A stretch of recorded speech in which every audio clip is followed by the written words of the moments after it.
Well, let's bring in our panel today. Each one hosts a talk radio program the same way I do. Barack Lurie hosts The Barack Lurie Show on AM 870 Los Angeles. Wendy Patrick hosts Today with Dr. Wendy on KCBQ Radio, The Answer, that's out of San Diego. And from the Gateway City, Chris Arps from the Tim Jones, and Chris Arps Show, News Talk 101.9 and 94.1 St. Louis. All right, you guys, so you know this. Penn's president resigned. Too much heat for Liz McGill. Good. While Harvard's president, Claudine Gay, is accused of plagiarizing her doctoral dissertation and all sorts of other educational works, like more than 20 times, you guys. So calls for her axing grow. Do you think, and Chris, I'm going to start with you.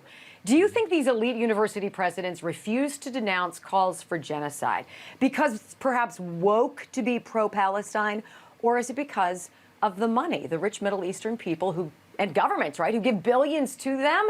It's kind of no different from political lobbying, it appears. Chris? I think it's a combination of things. You know, I looked up the stats. In 3 countries, Saudi Arabia, United Arab Emirates, and Qatar, have given $4.5 billion to a handful of universities since 2015.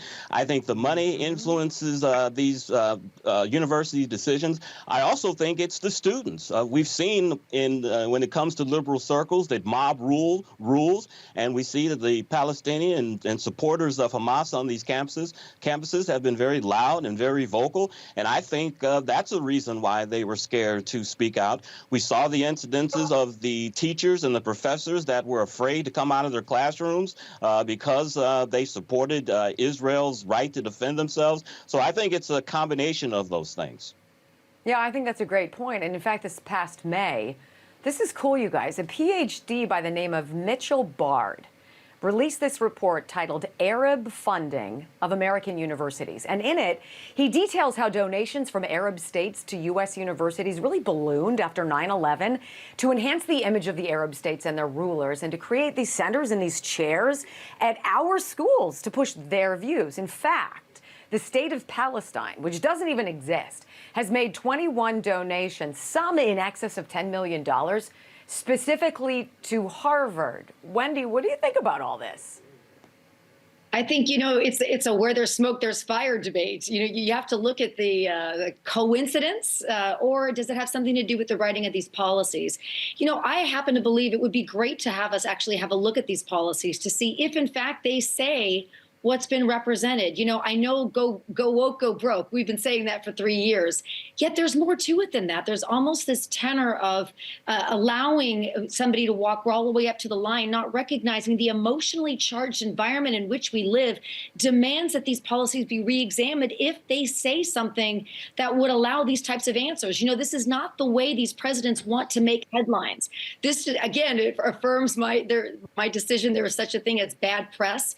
And if they do say this, they need to be re-examined today. My guess is that every university is doing exactly that as we speak, having watched the way these answers came out on the Hill. Right on. Yeah, it's not just elite schools. I mean, I'm a product of 2 state schools, and they can be as woke, if not worse. And Barack, under President Biden, I didn't realize this. Under Joe Biden, the Department of Education no longer requires the identities of donors be released to us, just their country. So why would this administration, with really all that's going on in America right now, deny the public the names of the people, the companies, the institutions funding so many of our colleges and universities, like specifically keeping us in the dark about this Middle Eastern money? What do you think? Well, I mean, look, this is the same administration that has no problem giving, or at least unfreezing, $6 billion and then $10 billion to Iran, really our major foe out there in the Middle East, and then expecting somehow that they're going to push back on Middle Eastern countries from funding American universities like this. Of course, they don't want that to be revealed, because the last thing they want is to be able to show that, in fact, we're being infiltrated by these Middle Eastern countries, by money, sometimes by actual people itself.